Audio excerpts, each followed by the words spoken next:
Hey guys, welcome to Rahul Random. இன்னைக்கு நம்ம எதை பத்தி பார்க்க போறோம் அப்படினு கேட்டிங்கனா நீங்க டைட்டில்ல பார்த்தாலே கண்டுபிடிச்சிருப்பீங்க. எஸ், இந்த RTR 164 உடைய ரியர் பிரேக்ல இருந்து ஒரு கீச் கீச் சவுண்ட் வருது. அந்த கீச் கீச் சவுண்டை எப்படி ரிமூவ் பண்றது அப்படின்றத இந்த வீடியோல நம்ம டீடைலா பார்க்க போறோம். நீங்க இன்னும் நம்ம சேனலை சப்ஸ்கிரைப் பண்ணலனா கீழ இருக்கிற red colour subscribe button click பண்ணி சப்ஸ்கிரைப் பண்ணிடுங்க. பக்கத்துல ஒரு பெல் சிம்பல் இருக்கும், அதையும் கிளிக் பண்ணீங்கன்னா தான் நான் போற வீடியோஸ் எல்லாம் உங்களுக்கு நோட்டிஃபிகேஷன் வந்து சேரும். சோ வாங்க இன்னைக்கான வீடியோக்குள்ள போகலாம்.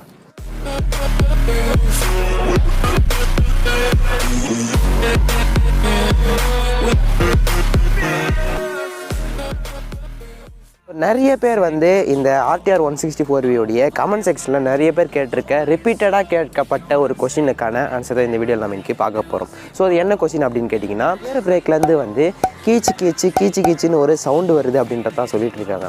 ஸோ இந்த கீச்சு சவுண்ட் எதனால் வருது, இது வந்து எப்படி நம்ம சால்வ் பண்ணலாம், இது வந்து டெம்பரரி சொல்யூஷனா இல்லை பெர்மனன்ட் சொல்யூஷனா அப்படின்றதெல்லாம் இந்த வீடியோ நம்ம டீட்டெயிலாக பார்க்கலாம். அண்ட் பிரேக்ஸ்லேயே வந்து ரெண்டு விதமான பிரேக்ஸ் இருக்குது.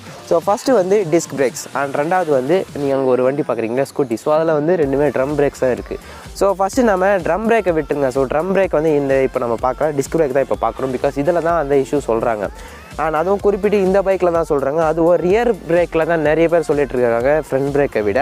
அண்ட் டஸ்ட்டு அண்ட் காற்றுல இருக்கிற ஏகப்பட்ட அழுக்குங்கள் எல்லாமே வந்து டிஸ்க் பிளேட் மேலே தான் போடும். அழுக்கு அப்படியே ஃபார்ம் ஆகி நம்ம பிரேக் பிடிக்க சொல்ல அந்த கேலிப்பரில் உள்ளே போயிட்டு பிரேக் பேடில் வந்து ஃபுல்லாக ஃபார்ம் ஆகிடும். ஸோ நீங்கள் பிரேக் பிடிக்க சொல்ல பிரேக் பேட் தான் வந்து தெரியும். ஸோ பிரேக் பேடு தயார் சொல்ல வந்து கண்டிப்பாக அந்த கீச் சவுண்டு வரும். ஸோ டஸ்ட்லேருந்து தான் அந்த கீச் சவுண்டு வருது. ஸோ அந்த டஸ்ட்டை ரிமூவ் பண்ணாலே போதும், அந்த சவுண்டை வந்து நம்ம ரிமூவ் பண்ணிடலாம். அண்ட் இதுக்கு ஒரு சொல்யூஷனே இல்லையா ப்ரோ அப்படின்னு கேட்டிங்கன்னா, இதுக்கும் வந்து ஒரு தீர்வு இருக்குது. ஸோ இந்த வீடியோவை ஃபுல்லாக பாருங்கள். கம்ப்ளீட்டான ஸ்டெப் பை ஸ்டெப் ப்ராசஸை வந்து நான் உங்களுக்கு சொல்கிறேன். ஸோ ஃபஸ்ட்டு நம்ம உங்கள் பைக்கை இப்படி சைட் ஸ்டாண்டில் இருந்ததுன்னா அதை சென்டர் ஸ்டாண்டுக்கு மாற்றிடுங்க. ஸோ சைட் ஸ்டாண்டில் இருந்ததுன்னா சென்டர் ஸ்டாண்டுக்கு மாற்றுறது பெஸ்ட்டு. அப்போ தான் வந்து வீல் ஃப்ரீயாக சுத்தம், நம்ம க்ளீன் பண்ணுறதுலாம் வசதியாக இருக்கும். அண்ட் ஸ்டெப் 2 என்ன அப்படின்னு கேட்டிங்கன்னா, ஸோ இந்த ஸ்டெப் 2க்கு வந்து உங்களுக்கு 3 விஷயம் தேவைப்படுது. ஸோ அதெல்லாம் என்னென்ன அப்படின்றத ஃபஸ்ட்டு நம்ம பார்க்கலாம். ஃபஸ்ட்டு நம்ம ஒரு கிளாத் எடுத்துக்கலாம். ஸோ இது வந்து ஒரு நல்ல ஒயிட் கிளாத் எடுத்துக்கலாம். இதில் வந்து டஸ்ட் அதிகமாக இருக்கக்கூடாது. ஸோ அதுவும் நீங்கள் நோட் பண்ணணும். அண்ட் அடுத்தபடியாக ஸோ இந்த மாதிரி வந்து ஒரு சாண்ட் பேப்பர் எடுத்துக்கோங்க. ஸோ சாண்ட் பேப்பர் இவ்வளோலாம் உங்களுக்கு தேவையில்லை, இதெல்லாம் கொஞ்சமாக இருந்தால் கூட போதும். இது வந்து சாண்ட் பேப்பர் சொல்லுவாங்க, சில கடையில் வந்து ஃப்ளிண்ட் பேப்பர் கூட சொல்கிறாங்க. சில எலக்ட்ரிக்கல் பொருள்லாம் விற்கிற ஸ்டோர்லாம் உங்களுக்கு ஈஸியாகவே கிடைக்கும். ஸோ இதை ஒன்று வாங்கிக்கோங்க. ஸோ இதுக்கப்புறமா வந்து உங்களுக்கு எந்த டிஸ்க் பிரேக்கில் வந்து உங்களுக்கு சவுண்ட் இஷ்யூ வருது அப்படின்றத நீங்கள் ஃபஸ்ட்டு பாருங்கள். ஸோ நிறைய பேர் ரிப்பீட்டடாக கேட்டிருக்க கொஸ்டின்ஸில் வந்து ரியர் பிரேக்கில் தான் நிறைய அந்த இஷ்யூ இருக்குது அப்படின்ற மாதிரி சொன்னாங்க. அதனால் ஃபஸ்ட்டு நம்ம ரியர் பிரேக்கில் பார்க்கலாம். ஸோ அதுக்கு முன்னாடி இன்னொரு விஷயம் நான் மறந்துடுறேன் இல்லையா. ஸோ அது என்ன அப்படின்னு கேட்டிங்கன்னா, பெட்ரோல் உங்களுக்கு வேணும். ஸோ பெட்ரோல் ஆர் கெரோசின் ரெண்டுத்தில் எதனா ஒன்று இருந்தாலும் ஓகே. ஸோ வண்டியிலே நமக்கு பெட்ரோல் இருக்குது. ஸோ அதனால் வந்து இந்த லைட்டை நம்ம டிப் பண்ணி எடுத்துக்கலாம். கொஞ்சம் இருந்தாலே போதும், இதை க்ளீன் பண்ணுறதுக்கு அவசரம். 3 பொருள் இருந்தாலே போதும், நம்ம ஸ்டெப் 2க்கு நம்ம போகலாம். நம்ம வண்டியோடைய பெட்ரோல் டேங்க்லேருந்து கொஞ்சம் பெட்ரோலை வந்து டிப் பண்ணி எடுத்துட்டோம். வண்டியோடைய டிஸ்க் இருக்கு இல்லையா, அது பெட்ரோல் இருக்கிற கிளாத்தில் வந்து நல்லாவே தொடச்சிக்கோங்க.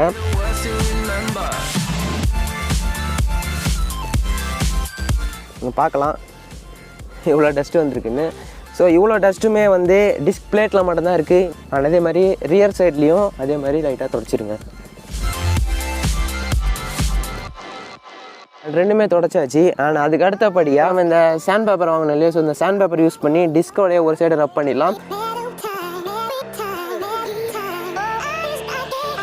டிஸ்கோடைய ஒரு சைடு ரப் பண்ணியாச்சு. அண்ட் அதே மாதிரி இன்னொரு சைடும் வந்து நம்ம ரப் பண்ணிடலாம்.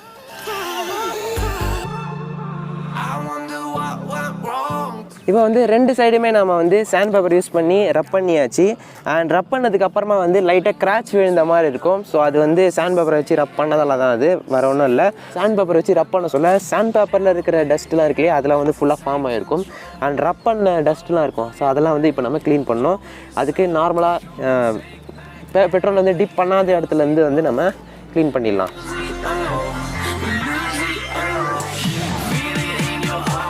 உங்களுக்கு அட்வான்ஸாக இன்னொரு டிப்பும் கொடுக்குறேன். ஸோ அதை என்ன அப்படின்னு கேட்டிங்கன்னா, நீங்கள் டிஸ்க்கு வந்து க்ளீன் பண்ணுறதுக்கு முன்னாடியே செயினை வந்து க்ளீன் பண்ணி லூப் பண்ணுறதா இருந்தால் முன்னாடியே ஒரு 2 days 3 daysக்கு முன்னாடியே லூப் பண்ணிவிடுங்க.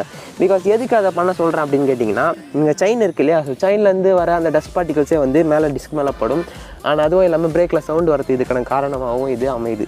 அண்ட் அதனால் வந்து ஃபஸ்ட்டு நீங்கள் செயினை வந்து க்ளீன் பண்ணி லூப் பண்ணுறீங்க. டைமில் வந்து ஒரு 2 days ரைட் பண்ணிவிடுங்க. அது வந்து செட்டில் ஆகிடும். செட்டில் ஆனதுக்கப்புறமா நீங்கள் வந்து டிஸ்க் பிளேட்டை வந்து க்ளீன் பண்ணலாம். வண்டியோடைய ரியர் டயரை மட்டும் நல்லாவே க்ளீன் பண்ணி வச்சுக்கோங்க. பிகாஸ் ஃப்ரண்ட் டயரை விட ரியர் டயரில் தான் நிறைய அழுக்கு சேரும். பிகாஸ் அதெல்லாம் வந்து செயின் இருக்கிறதுனால வந்து அது ஃபுல்லாகவே அந்த டஸ்ட் பார்ட்டிகல்ஸ் வந்து தெறிக்க விடும்.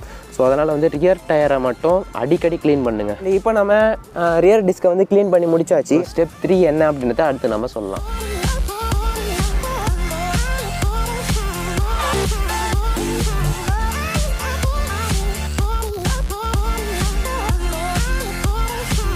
அண்ட் இந்த டிஸ்க் பிரேக் க்ளீனிங்கை பற்றின வீடியோவை நீங்கள் பார்த்துருப்பீங்க. இது பண்ணுறதுனால நமக்கு என்ன அட்வான்டேஜ் அப்படின்னு கேட்டிங்கன்னா, ஸோ எப்போவுமே வந்து டிஸ்க் வந்து க்ளீனாகவே இருக்கும். ஸோ நார்மலாக நம்ம துணியில் துடைக்கிறத விட ஸோ இந்த மாதிரி க்ளீன் பண்ணி சாண்ட் பேப்பரெல்லாம் ரப் பண்ணி நம்ம க்ளீன் பண்ணுறதுனால இன்னுமே நல்ல மைனூட்டான டஸ்ட் எல்லாமே க்ளீன் ஆகும். அண்ட் அதுவும் இல்லாமல் டிஸ்க் பிளேட் வந்து இன்னுமே முன்னை விட நல்ல பிரேக்கிங்கும் நமக்கு கொடுக்கும். ஸோ அதனால் வந்து இதை க்ளீனிங்கை நம்ம பண்ணுறோம்.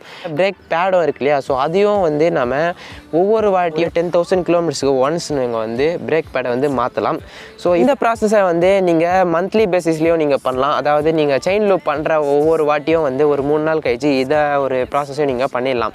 ஸோ இது வந்து நீங்கள் ரெகுலராக பண்ணுறதுனால உங்கள் பிரேக்கோடைய லைஃபும் நல்லாயிருக்கும். அதுவும் இல்லாமல் நீங்கள் பிரேக்கிங்கும் உங்கள் பைக்குக்கு ரொம்பவே சூப்பராக இருக்கும் அப்படின்னு சொல்லலாம். இந்த கீச் சவுண்டும் இதில் மூலமாக நீங்கள் மேக்ஸிமம் அவாய்ட் பண்ணலாம். ஸோ இது வந்து டெம்பரரி சொல்யூஷனா ஆர் பர்மனன்ட் சொல்யூஷனா அப்படின்ற கொஸ்டின் உங்களுக்கு இருக்கும். ஸோ இது என்ன அப்படின்னு கேட்டிங்கன்னா, இது வந்து ஒரு டெம்பரரி சொல்யூஷன் தான், பர்மனன்ட் சொல்யூஷன் இது கிடையாது. ஸோ இது வரைக்குமே இந்த 164 வீக்கு இந்த ரியர் டிஸ்க் பிரேக்லேருந்து வர சவுண்டு வந்து பர்மனெண்ட்டாக சொல்யூஷனாகவே யாருக்கும் கிடைக்கல. எல்லாருக்குமே டெம்பரரி சொல்யூஷனாகவே தான் இருந்துட்டு வருது. அண்ட் இந்த பைக்குன்னு மட்டும் இல்லை, ஸோ இது மோஸ்ட் ஆஃப் த பைக்ஸ் எல்லாருக்குமே வந்து இந்த மாதிரியான ரியர் டிஸ்கில் இல்லைனா ஃப்ரண்ட் டிஸ்கில் வந்து இந்த கீச் சவுண்டு வந்து வந்துட்டே தான் இருக்குது. இதுக்கான பர்மனன்ட் சொல்யூஷன் ஒன்றும் இல்லவே இல்லை.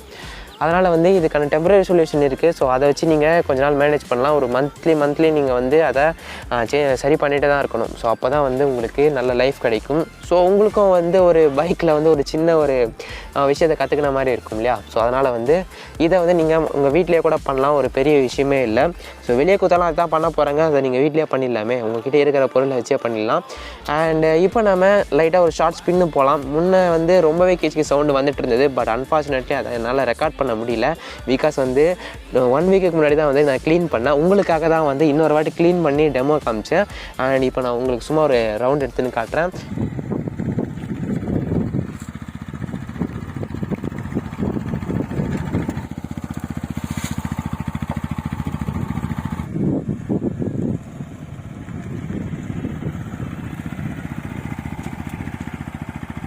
அண்ட் இந்த வீடியோ இது வரைக்கும் பார்த்ததுக்கு ரொம்ப நன்றி. இந்த வீடியோ உங்களுக்கு பிடிச்சிருந்தா ஒரு லைக் கொடுங்க. அண்ட் உங்கள் ஃப்ரெண்ட்ஸ் எல்லாருக்கும் இந்த வீடியோ ஷேர் பண்ணி விடுங்க. நீங்கள் நம்ம சேனலை சப்ஸ்கிரைப் பண்ணலாம், மறக்காம கீழே இருக்கிற ரெட் கலர் சப்ஸ்கிரைப் பண்ணி கிளிக் பண்ணி சப்ஸ்கிரைப் பண்ணிக்கோங்க. அண்ட் பக்கத்தில் ஒரு பெல் சிம்பிள் இருக்கும், அதையும் கிளிக் பண்ணிங்கன்னா தான் அப்புறம் வீடியோஸ்லாம் உங்களுக்கு நோட்டிஃபிகேஷன் வந்து சேரும். அண்ட் மறக்காம என்னுடைய இன்ஸ்டாகிராம், டெலிகிராம், கிளப் ஹவுஸ் எல்லாத்துடைய லிங்க்ஸும் கீழே டிஸ்கிரிப்ஷனில் கொடுத்துருக்கேன், போய் செக் பண்ணி ஃபாலோ பண்ணிக்கோங்க. அண்ட் அங்கேயே உங்களோட டவுட்ஸ் வந்து கேட்கலாம், நான் ரிப்ளை பண்ணுறதுக்கு ட்ரை பண்ணுறேன். அண்ட் உங்களிடமிருந்து விடைபெறுவது ராகுல். By by.